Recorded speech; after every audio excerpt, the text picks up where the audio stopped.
Today, we're joined by my good friend, Brian McGowan. He's the president of Centennial Yards, one of the most ambitious developments happening in Atlanta right now. Brian has spent more than 2 decades working at the intersection of economic development, public policy, and global trade. He previously served as CEO of Invest Atlanta, as CEO of the Metro Atlanta Chamber of Commerce, and the Atlanta Beltline.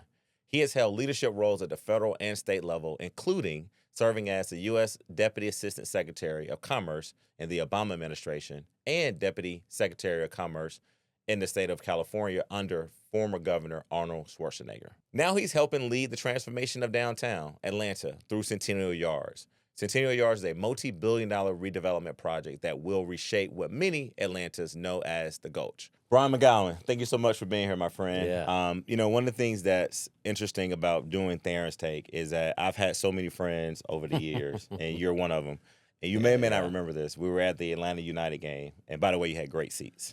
And I told you, I said, one day, and I think you encouraged me. You was like, hey, man, you are doing so much in the community, doing so much for your clients. You should really think about figuring out a way that we can communicate with Atlanta and the culture. And so I took your advice and took your encouragement, and we launched Tharon's Take. And so nice. I am honored that you've taken out the time to be here today. I'm honored that you asked me. Again, you and I are old friends, and we've been through a lot of battles together. So I think this is amazing that you're doing this. And we're going to get into some of those battles today. And one thing I would say about you, and I said this before we started, what job haven't you had in the city of Atlanta? Can't keep a job. No, you've kept jobs, but one of the things that I liked about your career is that you've always transitioned to bigger and better things. Not that those jobs were not significant, but we're going to get into your career in just a second. But before we go into things that you're doing in Atlanta and your relationships with the business community, things that you're doing around development, I want you to tell our listeners and viewers about you. So I know. Born in the Bronx, grew up in Jersey, spent a lot of time in California. But just take us through your upbringing, your story, and how you got to Atlanta. Oh, wow. Born in the Bronx, immigrant family. So my mother's an Irish immigrant. My father's parents are both Irish immigrants as well. So my grandfather came through Ellis Island. His name is on the wall at Ellis Island. My grandmother came through Philadelphia, and my mother came through JFK in 1963. So have a strong identity as a Irish American, which, I think did a couple things for me. One is it gave me this great pride in being an American, because those people, my relatives left Ireland because things were not good in Ireland. So in the 1920s, when my grandparents came to the U.S., there was a lot of political turmoil. So there was the 1917 Irish Revolution, then there was 1922, 23 Irish Civil War, and my grandfather, they were in the Civil War, fought on the side that lost. Was a former, a future president of Ireland named Eamon de Valera, who was fighting against the British forces, and so when they lost, him and his brother came to the Bronx. That's how we ended up here. And my grandfather became a bus driver. He was a New York City bus driver, and my grandmother worked in Macy's. And then my mother came in the 60s. Similar, economy was bad. All her brothers, she's one of 10, they all had to leave and go to the UK or even Saudi Arabia. My grandfather, her father, was a crane operator in Saudi Arabia and basically, would send the paychecks home because there was just no economic opportunity in Ireland. So I think what that did for me is, one, made me proud to be an American because it's a country that provided such great opportunity for my family. But it also gave me the civic mindedness of, when the Irish immigrate, they tend to become the mayors and, in some cases, presidents. Instead of being subject to the political whims of whoever's in charge, the Irish actually run for office and start to kind of take over, if you will. So how was it growing up in the Bronx? And I know you spent a lot of time in Jersey. Then I want you to take us through, you moved to California. Worked for Governor Schwarzenegger and did a lot with the global economy, global economics. So I moved out of the Bronx. I was very young. We moved to New Jersey, and I was in New Jersey and graduated high school in Toms River High School East. But I grew up in a little town called Ridgefield, New Jersey, in Bergen County, just very close to the George Washington Bridge. Very Italian, I would say, neighborhood. All those neighborhoods back when I was growing up were very ethnic, so even the neighborhoods were. So I was in a very Italian neighborhood. Then went to high school in Toms River, and then when I was 18, when I graduated high school, I moved to Palm Desert, California. So my family had already moved there. My parents had moved there. It was my junior year, the end of my junior year. I stayed in New Jersey and finished high school. Didn't want to start a new high school in Palm Desert, California, but I'm one of 7, so the whole family moved. Wow. Yeah, I'm number 3 of the 7.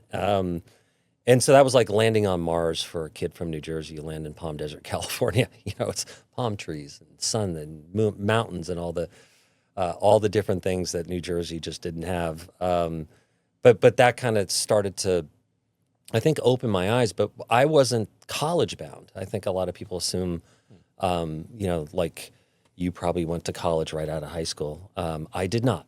So I graduated high school, and we grew up not affluent. We were, in fact, poor and on food stamps. And I think it wasn't until later in my senior year I started realizing that that's why we took the SATs. You had to apply to college. Like, nobody actually guided me in, like, the process of getting into college. So here I am, 18, 19 years old in Southern California, and I'm not going to college. All my friends are going to college, and you have to go get a job. And so the first job I got in California was a laborer for a construction company. So I did that for a year. Wow. And what that taught me was, excuse me, is that's not the way I want to live my life. Okay. It was really hard. It's 120, 125 degrees in the Coachella Valley during the summers. And my job was to load up the trucks, and it was a finished carpentry company. And then I had to stock all the units, and then I was a base layer, and I did that for a year. And that encouraged me to go to school. So I went to community college. So that this was like 2 years after graduation? My path. It was within a year of graduating high school, Got I was working as a laborer. Yeah, and in Southern a year later, you went to school. Yeah, then I enrolled at College of the Desert in Palm Desert, California, and I got and I ended up I was student body president there, and started getting my confidence, and then transferred to the University of California, Riverside. One thing about this podcast, man, when I bring folks in I've known for a long time, I never knew a lot of this in your story. Yeah. You also did some work in China on it. Yeah, I did international trade. Yes. Yeah, when I was working for the city of Ontario, California. So my first job out of college, I worked for the city of Palm Springs, California, because I was living in the Coachella Valley. I've never been to Palm Springs. I've always wanted Oh, to no, go. you got to go to the Coachella I'll Valley. definitely I know to hit you up when I get ready to go. Absolutely. So I did an internship with the city of Palm Springs, and it turned into a job. But Sonny Bono was our congressman and former mayor when I was there. But the job after that, I worked for the city of Ontario, California. Okay. Do you want to talk about Sonny? No, I'm interested. No, go ahead. Yeah. Anyway, when I was working for the city of Ontario, California, I created a trade mission program so I was working for the Department of Economic Development. My job was really, the primary part of my job was business retention and expansion. So helping, existing businesses stay and grow and create jobs in Ontario, California. And one of the ways you do that is by exporting, so helping companies export. At that time, China was this emerging market with amazing, huge opportunities. And so we put together a trade mission program and started taking small businesses from Ontario, California to China to find business partners. And so, in fact, there was an article, the New York Times wrote an article about the program, which I'm very proud of because I was so young in my career, and the New York Times was writing an article about something I created. But the name of the article was Trade Missions That Do More Than Just See the Great Wall. Long title. But when I would interview companies, I would say, if you want to see the Great Wall of China, don't come with us, because ours is not where we're going to work you to death. Like, you're not going to have time to do anything else. It's a real trade mission, not a trade mission, as they say, or a junket. These were business-focused trade missions. So did you work for the former Governor Schwarzenegger, or did you all just have No, what happened? So that's how it got connected. Okay. So this trade mission program, I think I probably did 5 or 6, and then Governor Schwarzenegger was elected, and shortly after he was elected, the governor's office decided to do a trade mission to China.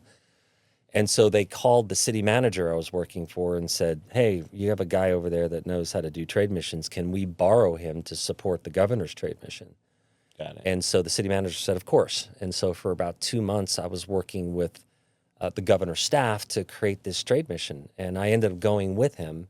And that's how I got to know Arnold Schwarzenegger was on this trade mission. So where I first heard your name was when you were working for the U.S. Department of Commerce as the Deputy Assistant Secretary to the U.S. Department of Commerce.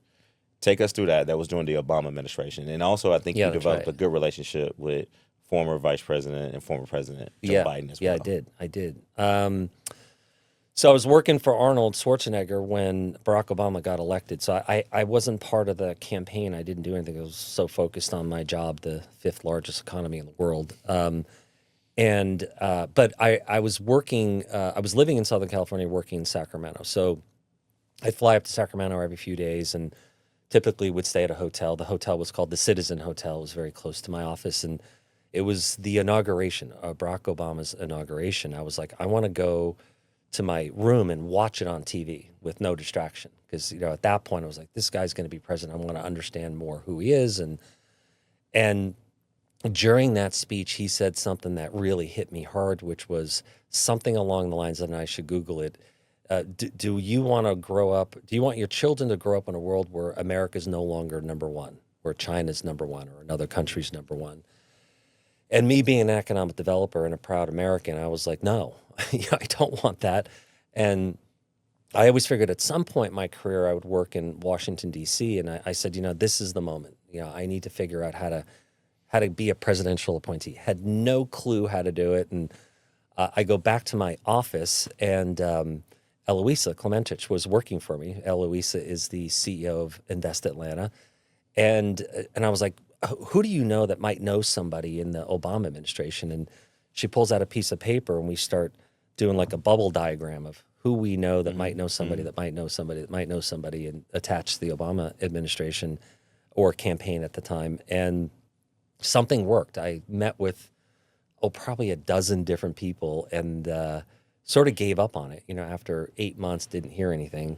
But there was like 500,000 resumes for these jobs. And those jobs, they're in the plum book, the plum book in Washington, D.C. That's what they tell you to look at when you're... The plum jobs. Yeah, the plum jobs. Yeah, right. And it's a thick book. And typically those jobs, like the one I ended up in, go to, people who've donated the campaign or worked on the campaign or somehow directly related to the campaign. And so I get a call out of the blue if I could fly to Washington, D.C. the following week to meet with the newly confirmed Secretary of Commerce, Gary Locke. And so I flew there, interviewed with him, and got the job. And then I remember vividly former Mayor Kasim Reed, who I ran his campaign in 2009, and we were in his office. I was there with Peter Amon and Doria Faruqi and Sanji, all these folks. And he specifically said, hey, we need to find someone to come and run Invest Atlanta. But how long were you in that position as the Deputy Assistant Secretary?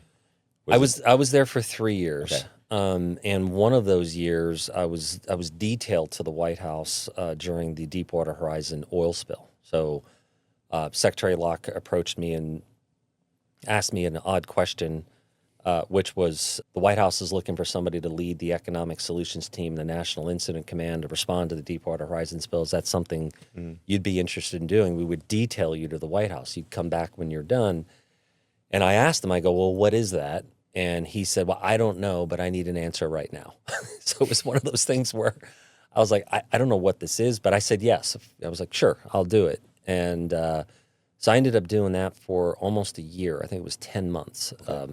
Super intense. And I think that's where Mayor Reed may have heard my name, because I was running this big interagency effort across all federal government to basically mitigate the economic impacts of the oil spill for people along the Gulf, from Galveston, Texas to Bay County, Florida, this huge, huge geography. And so I got to meet a lot of people through that process. It was an extraordinary experience in my life, actually. So I think a lot of us, we credit you for being an integral part of shaping Atlanta's future, its infrastructure, and its vision. So now you meet Mayor Reed, you come, you run Invest Atlanta. And that's when we first met. That's right.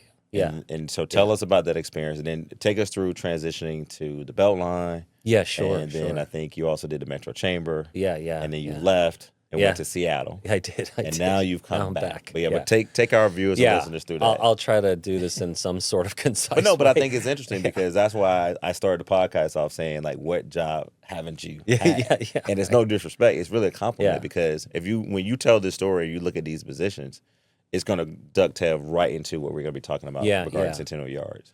Yeah, at that point in my career, I mean, it's more, I think, just who I am. I'm very interested in fixing broken things or creating So you're a something. fixer. Yeah, I'm a fixer. And a fixer. Yeah, or creating something new. And I'm not so interested in kind of just jumping into the seat of the person before me and pressing the same buttons they pressed the day before. I want to create my own machine and my own seat and create my own buttons. I enjoy that more. So I took the job. I left the administration. I didn't want to leave the administration, but I have 5 children. And my wife was doing the bills one day, and she looked a little upset. And I asked met her, your wife. I know that look. I said, what's wrong, honey? And she goes, we got to decide which car payment we're not making this month. And because we had two sons in college at the time. And as you know, those jobs don't pay a lot. So you really are sacrificing for your country when you take jobs like that. And you got to live in Washington, D.C., which is expensive. Very expensive. Yeah. So it was like, okay, the party's over. I got to go get a real job. And then I had friends in the White House who knew this new young up-and-coming rising star mayor in Atlanta, and he's looking for somebody to run his economic development agency. You should consider it.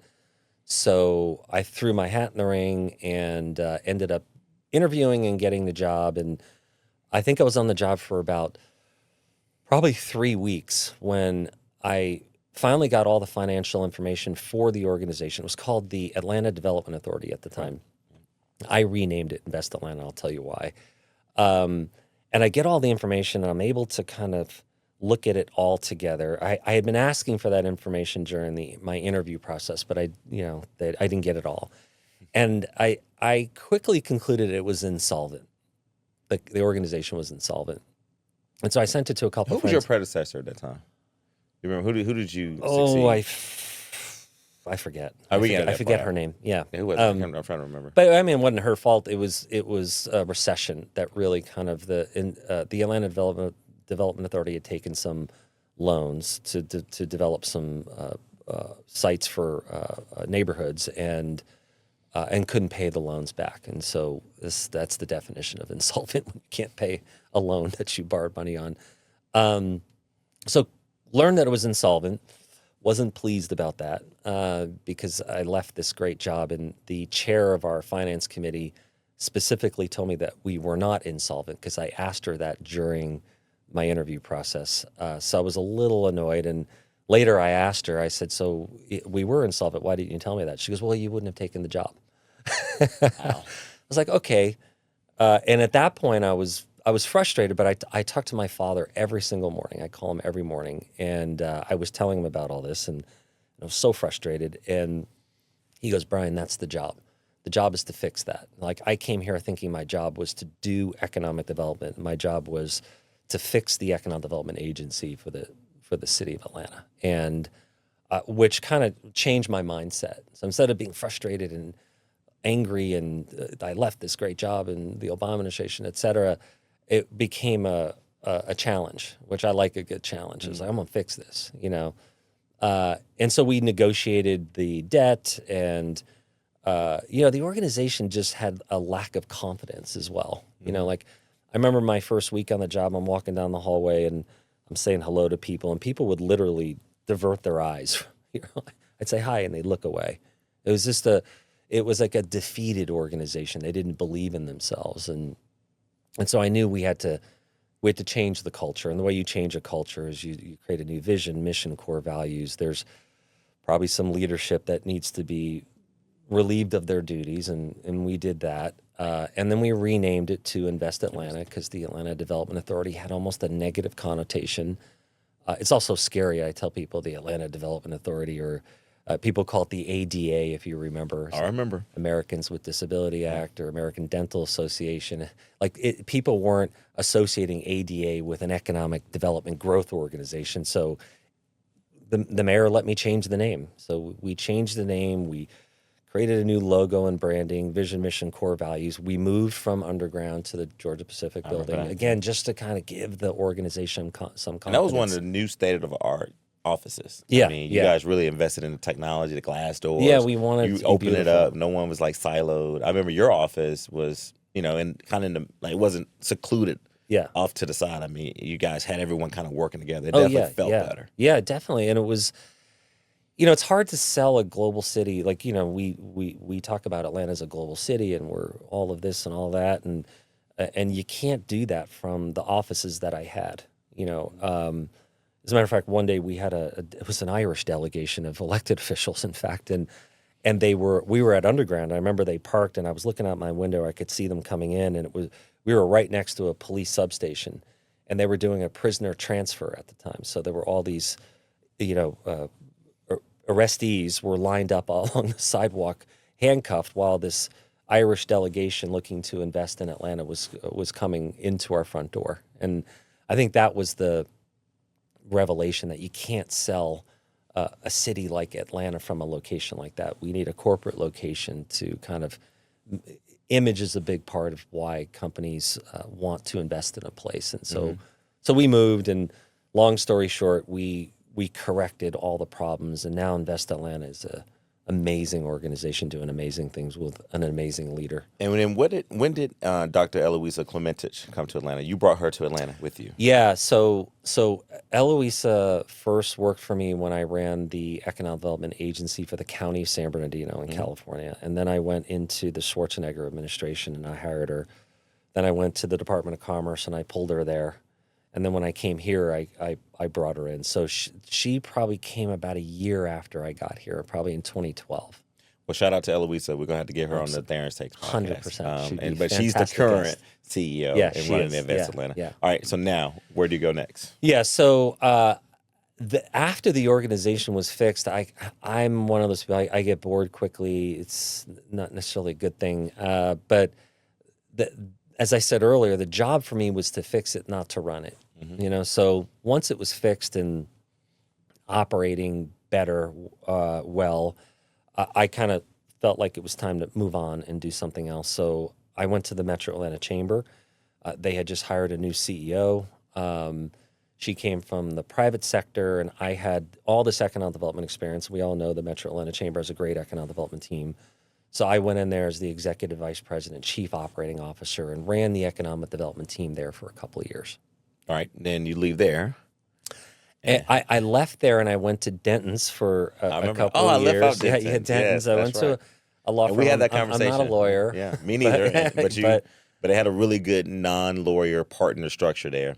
And I remember you transitioned there. Yeah, and a great public policy practice. And good team. The greatest thing about that job for me was it was nice to be out of the spotlight for a minute. All the jobs I have had were just such high profile.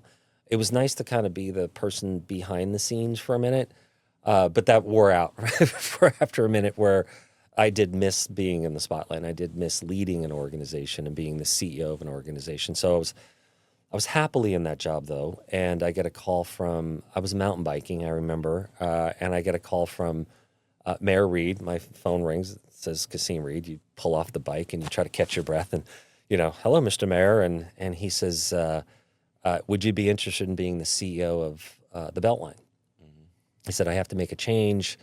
The Beltline at that time was failing to deliver on its affordable housing goals. It wasn't even kind of reaching them even in a small way. And so there was a big expose in the AJC on the front page, and it was very controversial. And the mayor would call it a death by 1,000 cuts. He's like, we're going to have to make a change here. Would you be interested in taking the job? And I said, yes, but I'll only do it for 1 year, because I'm going to go in and I'm going to have to shake things up a bit. And I'm not interested in running the Beltline. I'm interested in fixing the Beltline. So I went there for, it was 11 months. Clyde Higgs, their current CEO, is remarkable. That's another guest you should have. Yep. Was my COO at the time, and we fixed it. We really refocused resources. Number one on affordable housing.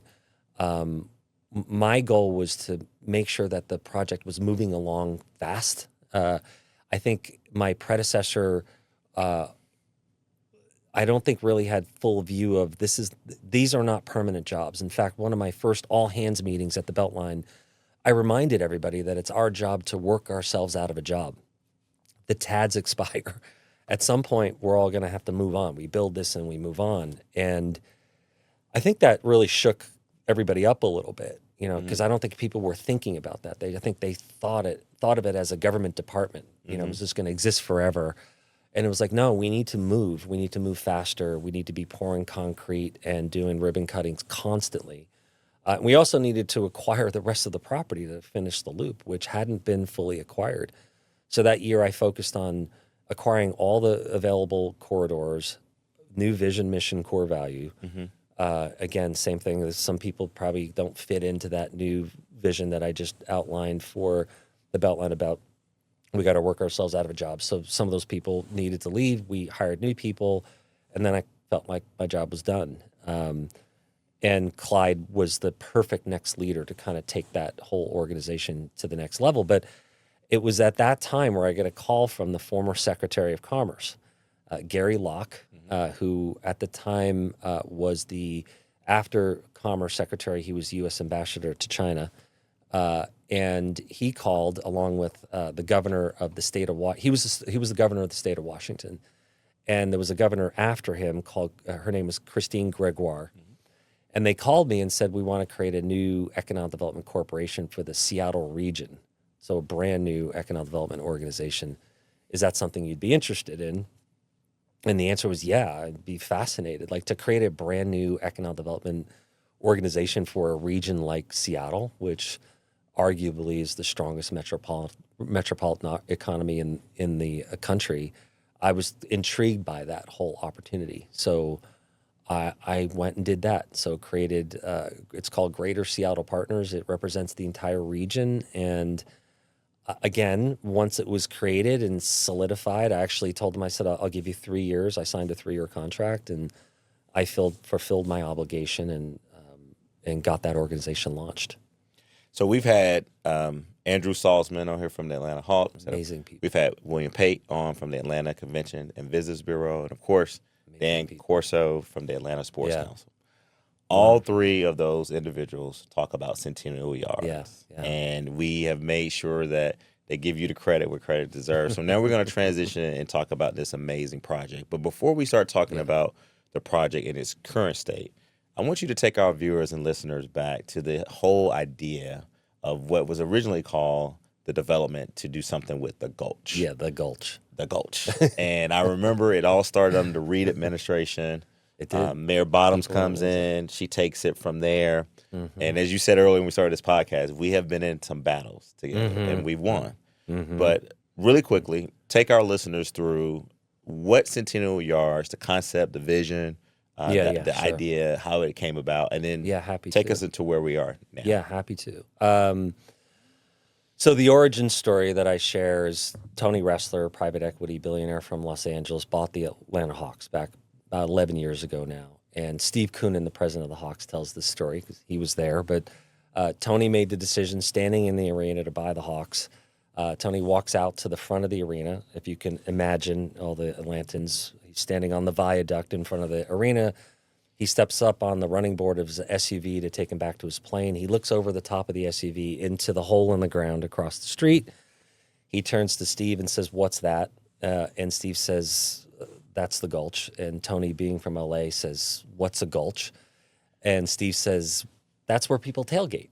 Not a great answer, but the right answer. That's what was pretty much used for it. He's just going to be very direct. It's the Gulch, where people tailgate. And Tony said, "I want LA Live there." So LA Live was really one of our country's first large-scale, I wouldn't say first modern sports adjacent entertainment district. Downtown LA, it was Staples Center at the time. It's now Crypto Arena, and there was a convention center. It was a bunch of parking lots around it, and that was it. It was a bad part of downtown LA. It was a place where you didn't go unless you were there for a game or a concert, similar to our downtown. And so that was the inspiration. I want to be clear with your listeners that we are not building LA Live. This is much different. It's much bigger. It's mixed use, and ours is going to be way better than LA Live. Oh, I believe you. I see it all come together. Clear. Yeah. But that was the inspiration. So Tony has a brother named Richard Ressler. So he calls Richard. Richard is the chairman and founder of CIM Group. CIM Group is another large company based out of Los Angeles, real estate investment company, does a lot of things, but one of the things it does is development and develops difficult urban sites and projects all over the United States. And so he called his brother. Brother came out and started the process of acquisition and trying to figure out how do you develop a site that honestly had been passed over at least a dozen times according to the AJC over the last 100 years. And it was passed over because the site's very difficult to develop. There's easements and air rights. There was 12 different owners. Every government agency seemed to own a remnant parcel over the last 100 years. Rail. So you can imagine how difficult it is. All the active rail, and there's a MARTA tunnel running through it. So you can, most real estate companies will walk away and go, you know what, this is too difficult. But the biggest issue was there's no infrastructure because this is where Atlanta was founded. So it was rail yards. So rail yards don't have the infrastructure to support a mixed-use development of this size. There's no water, there's no sewer, there's no power, and there's no roads.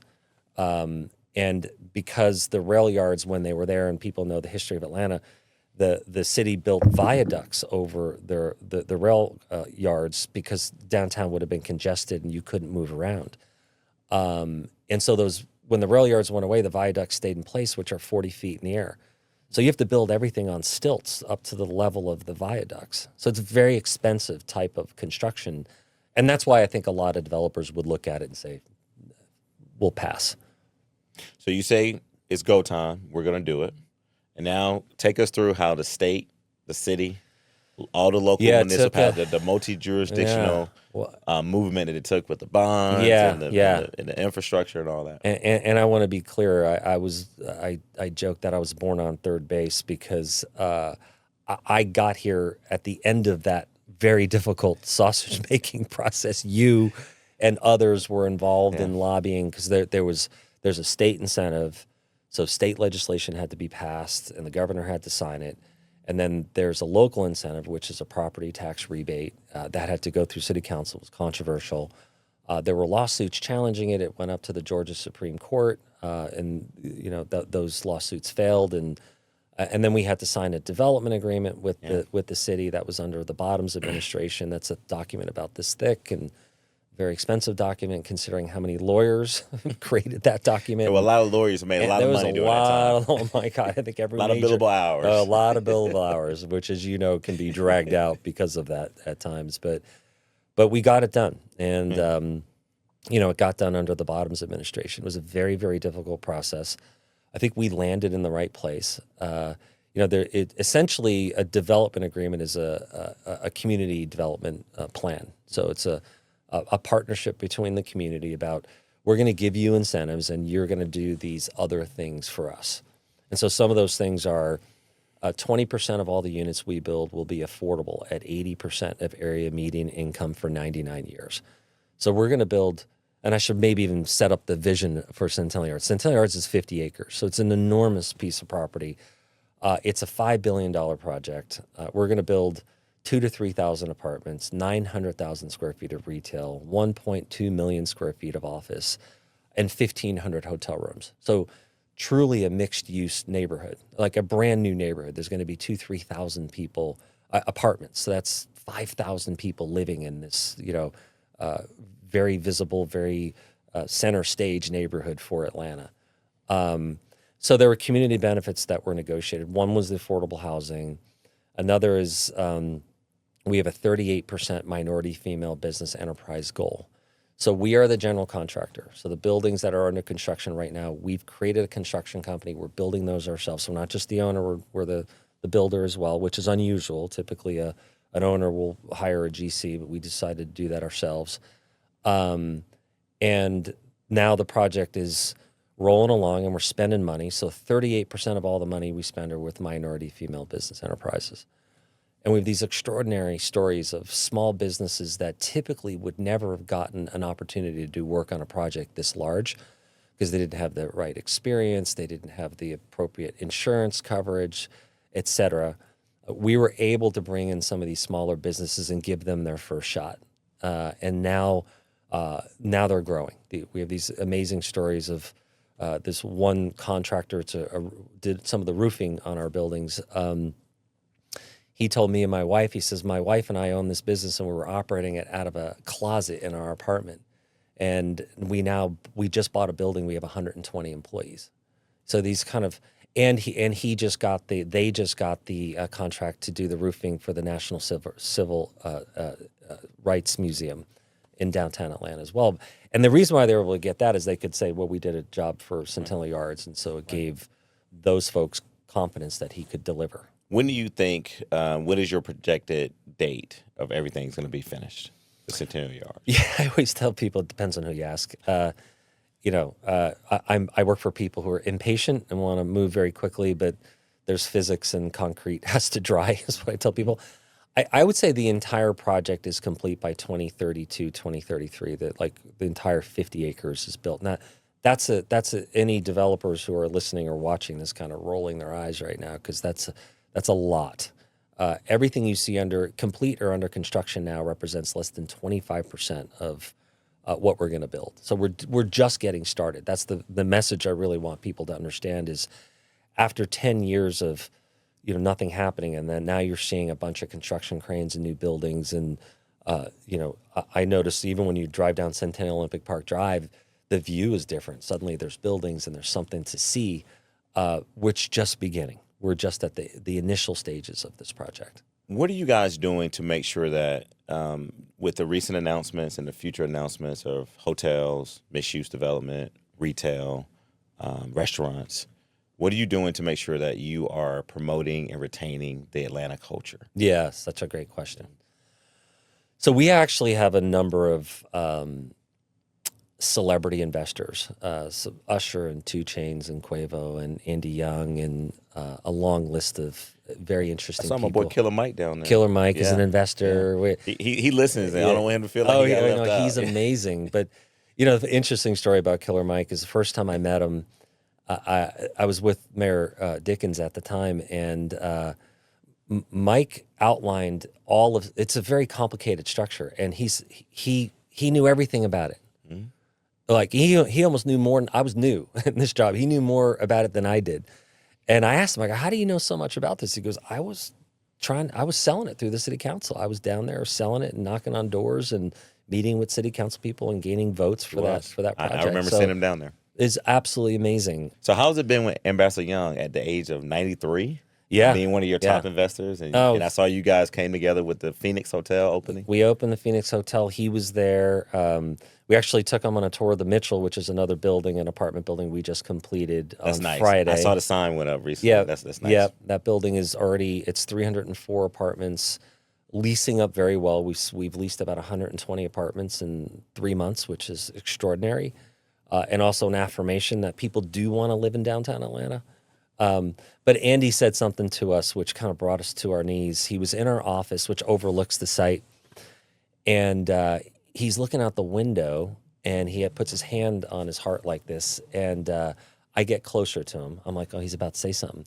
And he goes, this has been the hole in my heart since I was mayor.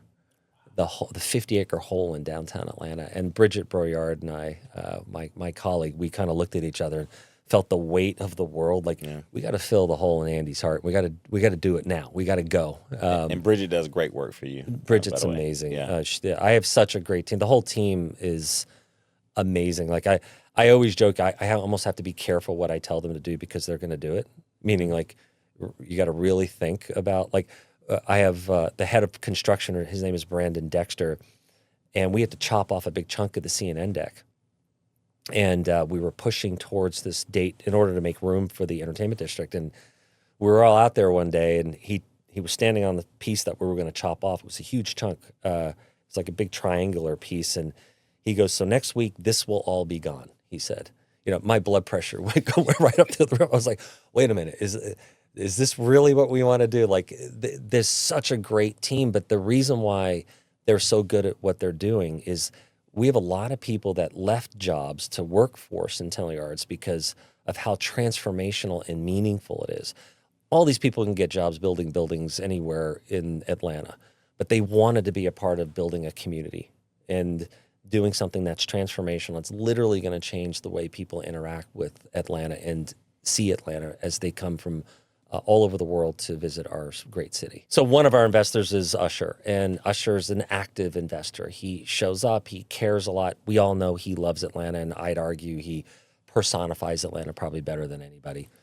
And he and I talk a lot, and he's very creative, and he's very interesting, and he's been helping us really think about how do we make sure that Atlanta is true to Atlanta. You know, Centennial Yards is true to Atlanta. So we want to make sure, as I tell people, if you're sitting in the middle of Centennial Yards when it's all built and you're looking around and seeing things that you could see in any city in America, we failed. So it needs to be uniquely Atlanta. Unique to Atlanta means our food and culture and art. The retailers that you're seeing is not a mix of retailers and art and culture or music that you could get in any other city in America. You could only get that combination of things here in Atlanta. And so we're being very intentional about that. As you mentioned, Busy Bee, we signed a lease with Busy Bee. We're thrilled by that, obviously. Are they going to keep the current location? They are. Okay, so you're going to have 2 locations. Yep. And then you also got Chops. And we got Chops, which was a big story. Yeah. I think, again, it's just iconic Atlanta restaurants. We have a lot more coming. So we're in negotiations with a number of other iconic Atlanta restaurants. But the point is that when people come to Centennial Yards, no matter where they're from, they can go get their comfort food at Shake Shack if that's what they need. But if you want to experience Atlanta culture and who we are, there's Busy Bee and Chops, and there'll be other Atlanta iconic restaurants and establishments in Centennial Yards. So it'll be a nice mix of kind of nationally known names like the Live Nations and the Cosms and things like that with Atlanta cultural institutions as well. Well, I had dinner at the Hotel Phoenix this week, and to be able to sit in that restaurant and look right across and look at Mercedes-Benz Stadium and then State Farm was pretty amazing. All right, Brian, so we're going to go to our segment, and you're the first to go through this. We've named it Final Take. Okay. Right. So it's Tharon's take, and then it's Final Take. So we're going to ask you some questions. Okay. Just real quick answers. And so the first question is, here we go. Favorite place in Atlanta to take out-of-town visitors? Oh, great question.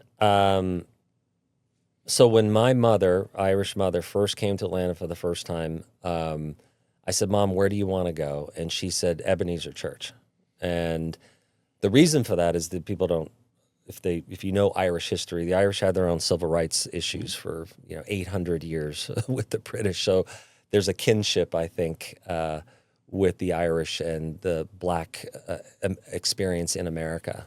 So I take people to Ebenezer and the museum. That's the first place I take people. Out of the jobs that you had in Atlanta, which one was your favorite? Oh my God! I know the one you have now is your favorite. But I was going to say Centennial Yards, of course, but I would say Invest Atlanta. It's such an amazing organization, and to be part of the fixing of it and knowing the extraordinary impact that Invest Atlanta has throughout this entire city, to be a part of that history is something I'm very proud of. Favorite Atlanta restaurant? Oh, my favorite Atlanta restaurant. That is a fantastic question. It's currently Zephyr, which is the restaurant in our new Hotel Phoenix. And I say that because I have breakfast, lunch, and dinner there every day. But we have a Michelin-starred chef who curated the menu and the food for that restaurant. So it really is a great restaurant. I encourage people to go there. I think I know the answer to this question because I'm looking at your guns and looking at that nice, vest. But I want to ask the question. Favorite way to stay active outside of work? Oh, for me, it's mountain biking. Yeah, I love to mountain bike. It's it's mental health for me. I don't think about it as physical health. If that's a byproduct, but that and going to the gym. I go to the gym. I put a hat down. I have my earphones At in, night, and it's a way. right? I go every evening. Yeah, after work, I go every evening. Man, I wish I could be like you. In the evenings, I got to be in these streets, and I got to be at these dinners, and cigar places, and wine. Well, working for Arnold really kind of made me understand how important your health is. And whenever you traveled with the governor, he kind of expected you to be in the gym with him in the morning at 6 a.m. And if you weren't there, he'd make your day miserable. But I once complained. I go, I don't have time. I'm working. And he goes, I'm the governor of California. I have time to go to the gym. Like, you can find time. One city in the world Atlanta should learn from. Oh, that's a great question. I'll say Seattle in that I lived there for only 3 years. It's a great city. This is a better city. This is my home. But they're really good at transit and transportation. So they have big highways. They get congested like ours do. It's a very dense region. It's 4 million people. Ours is about 6 million people.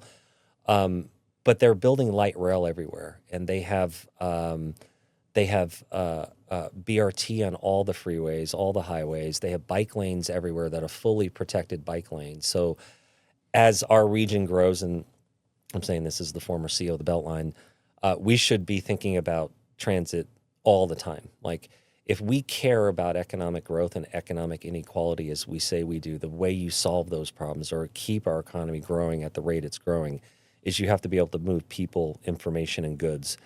And right now we're struggling with moving people, and that's only going to get worse. So transit is something we can learn from Seattle about. Well, thank you so much for being on the show today. Yeah, my pleasure. Please tell our listeners and viewers how they can get involved at Centennial Yards. CentennialYards.com, and follow us on social media. There's so many great announcements happening almost now. Feels like every month we're announcing another restaurant or another great thing that's happening. Cosm just announced you can buy tickets at Cosm. They'll be open in June for World Cup, which is like the Sphere in Vegas, but shrunk down inside of a building and for watching sports. So lots more great announcements around those things. Well, man, listen, keep up the great work. Thank you. I've known you for a long time. I see the hard work, the investments that you guys are making into downtown. Amazing. And we didn't talk about the World Cup, which I know is going to be a big, monumental moment for Centennial Yards. But I really appreciate you coming on, man. And definitely anytime. Keep us updated. Anytime. Thank you for watching and listening to Tharon's Take. Please follow us on Instagram, Facebook, YouTube, and TikTok. And wherever you get your podcasts, please download Tharon's Take. Share with a friend and drop a rating.